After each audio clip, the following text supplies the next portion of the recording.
पानी यानी जिंदगी, इस अमृत को लग गई है इंसानी नजर। भ्रष्ट तंत्र, लापरवाही और मुनाफाखोरी ने इसे भी नहीं है बख्शा। तभी तो जिंदगी की ये जरूरत उसे बनाने लगी है बदसूरत। प्यासे को तृप्ति नहीं, मिल रही है विकृति। रगों में जिंदगी नहीं, भर रहा है जहर, क्योंकि जिंदगी देने वाला ये पानी हो चुका है जहरीला। जहर की मार जमीन के अंदर कर चुकी है हमला। विषैला हो चुका है ग्राउंड वाटर। देखिए काला पानी।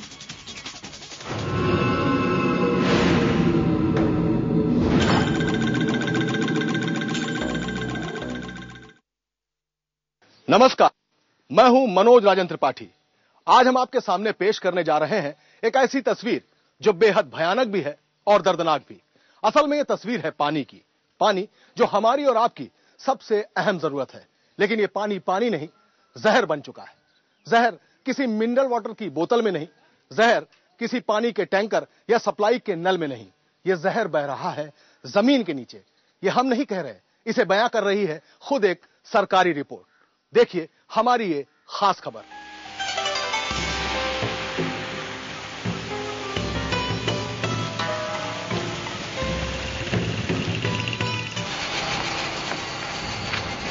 आज हम आपको होशियार कर रहे हैं, सावधान कर रहे हैं, क्योंकि अब ग्राउंड वाटर भी जहरीला होता जा रहा है।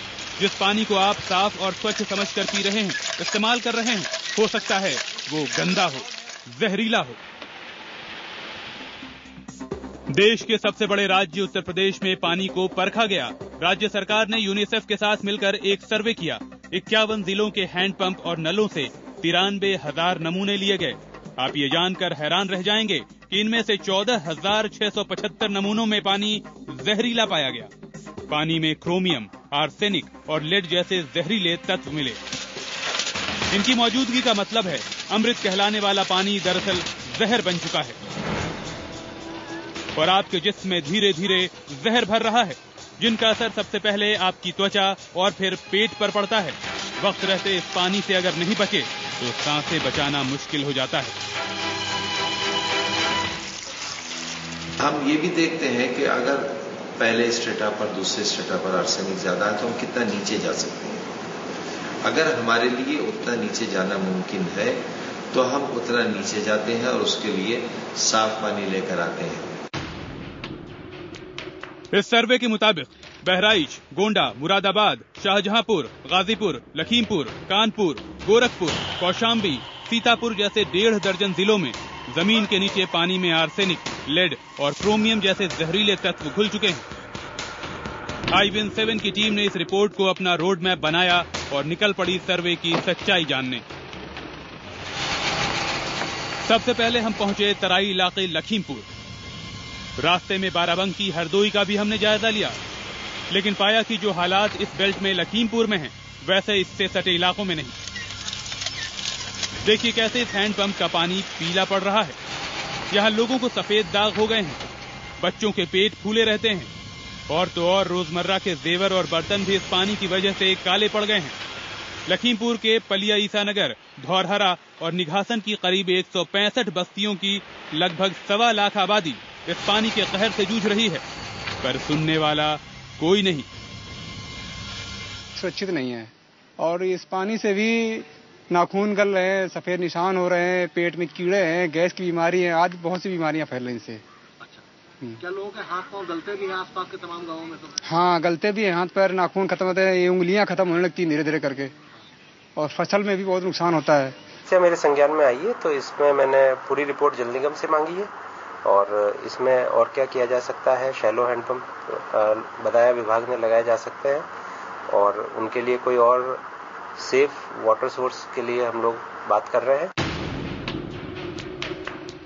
टाइगर रिजर्व जैसे दुधवा पार्क के लिए दुनिया भर में मशहूर लखीमपुर का ये हाल देखकर हम बढ़ चले नेपाल बॉर्डर से सटे बहराइच की तरफ।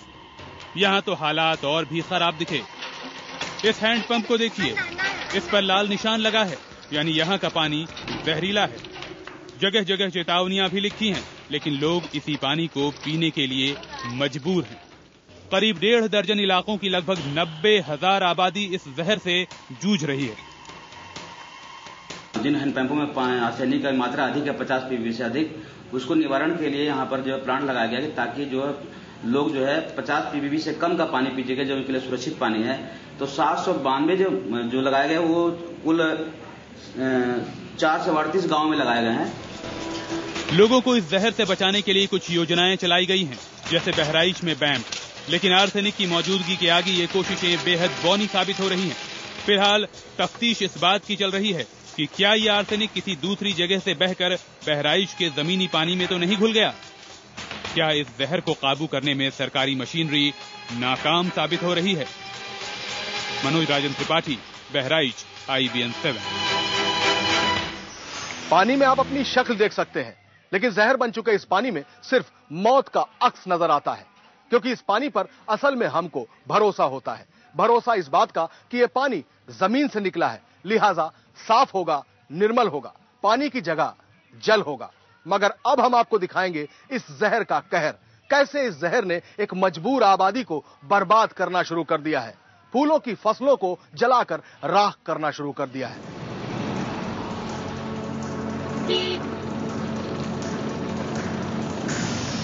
इस भयावह सफर में लखीमपुर, मुरादाबाद, बहराइच, गोंडा, सीतापुर, हरदोई, गाजीपुर होते हुए IBN 7 की टीम पहुंची कानपुर।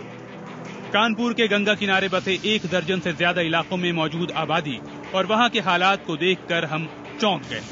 हर तरफ काला पानी, हर तरफ केमिकल की भीषण दुर्गंध, एक अजीब सा माहौल।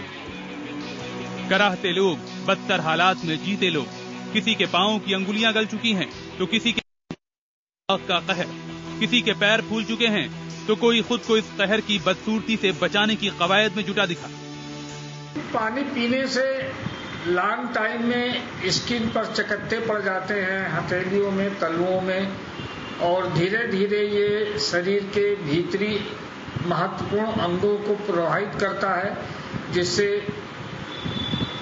लंबे समय में धीरे धीरे मनुष्य की मृत्यु भी हो सकती है। कानपुर, इस औद्योगिक नगरी का सबसे बड़ा उद्योग है टैनरी, यानी चमड़े को साफ करने वाले कारखाने।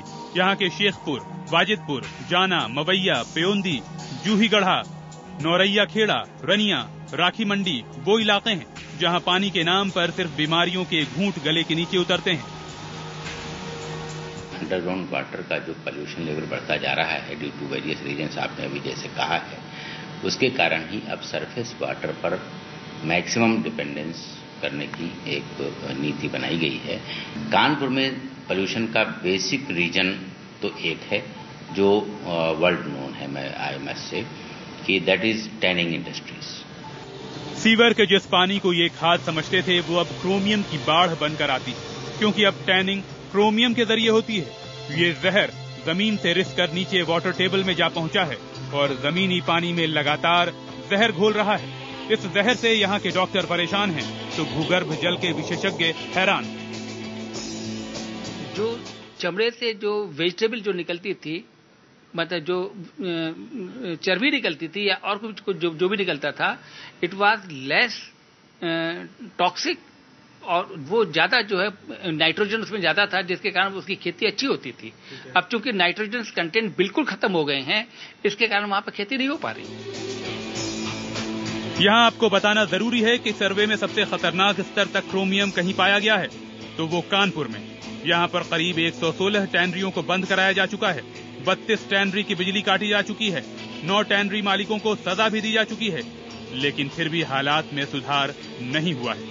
कानपुर के टैनरी उद्योग को यहाँ से स्थानांतरित करने की भी बात पिछले काफी वक्त से हो रही है, लेकिन कोशिश सिफर है। यहाँ के पानी में बढ़ते जहर को इसलिए भी थामना मुश्किल हो रहा है क्योंकि टैनरियां जितना जहर उगलती हैं उसे ट्रीट करने वाले संयंत्र नहीं हैं, जो हैं भी वो टैनरियों के आधे पानी को भी ट्रीट नहीं कर पाते। नतीजा ये अभिशाप। मनोज राजन त्रिपाठी, कानपुर, IBN 7। जहर के इस कहर को देखने के बाद जहन में सिर्फ एक सवाल उठता है, आखिर ऐसा क्यों हो रहा है? कौन है इस जहर का जिम्मेदार? कौन है वो गुनाहगार जिसने भरोसे के इस पानी को जहर में तब्दील कर दिया? वो गुनाहगार जिसकी आंखों का पानी मर चुका है, लेकिन वो प्यास के बदले बांट रहा है जहर के घूंट। वो घूंट जो पीढ़ियों के लिए बन जाएंगे नासूर। वो नासूर जिसका इलाज मुश्किल ही नहीं, नामुमकिन भी है।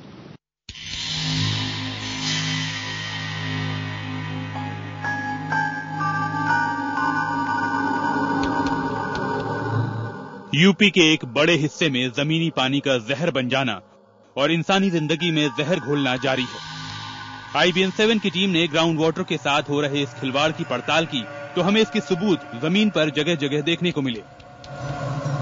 सबूत नंबर 1, टैनरी का जो पानी ट्रीट करने के लिए ट्रीटमेंट प्लांट में भेजा जाता है, वहां की ज्यादातर मोटरें बंद पड़ी रहती हैं।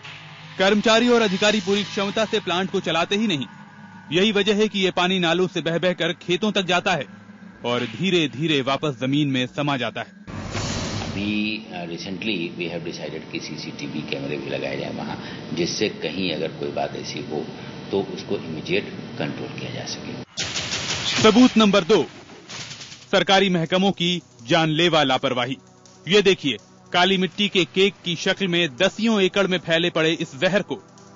जानते हैं ये क्या है? ये है क्रोमियम केक, जो पानी को ट्रीट करने के बाद ठीक वैसे ही पानी के ऊपर आ जाता है जैसे दूध पर मलाई। इसके टुकड़े जमाए जाते हैं, फिर ट्रकों और डंफरों में भरकर जमीन के नीचे दफनाए जाते हैं, वो भी ईंटों की जमीन बनाकर उसके ऊपर पॉलिथीन की 6 इंच मोटी परत बिछाकर। लेकिन ये क्या, जहां इन्हें दफनाया जाना था वहां सिर्फ गड्ढा करके छोड़ दिया गया है। पॉलिथीन भी जहां तहां पड़ी है और 10 एकड़ में ये क्रोमियम खुला पड़ा है। बरसात के पानी में भीगने के बाद यही क्रोमियम रिस रिस कर जमीनी पानी में समा रहा है और पानी में फिर घुल रहा है जहर। जो प्राप्त सूचनाएं हैं उनके अनुसार वो रेमकी को दे रहे हैं, वेस्ट उठवा रहे हैं, लेकिन उस कह सकते हैं गति से नहीं उठाया जा रहा है जितना होना चाहिए। जनरेशन ज्यादा है और उठान कम है। सबूत नंबर 3, रिवर्स बोरिंग। अरसे से जमीनी पानी पर बतौर सरकारी अफसर काम करने वाले एक विशेष अफसर ने यह खुलासा करके हमें चौंका दिया। बताया यह गया कि जहरीला पानी उगलने वाले तमाम कारखानों ने अपने कारखानों में रिवर्स बोरिंग कर रखी है। बोरिंग यानी पानी को जमीन से बाहर लाने का तरीका, मसलन हैंडपंप या नलकूप। लेकिन रिवर्स बोरिंग यानी वो बोरिंग जिसमें जमीन खोदकर 150-200 फुट पर पाइप डाला तो जाए पर पानी निकाला न जाए, बल्कि क्रोमियम का जहरीला पानी उसी बोरिंग में जमीन के भीतर बहा दिया जाए। जरा देखिए कैसे ये अफसर खुलासा करने के बाद कह रहा है कि उसकी गर्दन नाप दी जाएगी।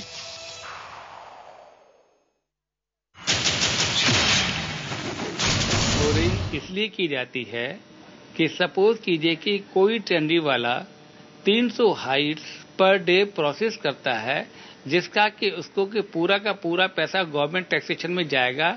उस चीज से बचने के लिए कि हम इतनी हाइट जो है प्रोसेस नहीं करते हैं, उस चीज से बचने के लिए ये लोग रिवर्स बोरिंग करते हैं। प्रदूषण नियंत्रण बोर्ड ने हमारे पूछने पर यह तो माना कि रिवर्स बोरिंग होती है, पर यह नहीं माना कि चमड़ा उद्योग में हो रही है। मतलब साफ है, केमिकल फैक्ट्रियां और टैनरियां तो पानी को खराब करने के लिए जिम्मेदार हैं ही, लेकिन उससे भी बड़े गुनहगार हैं सरकारी विभाग, या यूं कहें कि सरकारी अफसर, जिनकी जानकारी में सब कुछ है, जिन्हें जहर बनाने वाले हर सुराख का इल्म है, लेकिन वो क्या वजह है कि कार्रवाई सिफर है।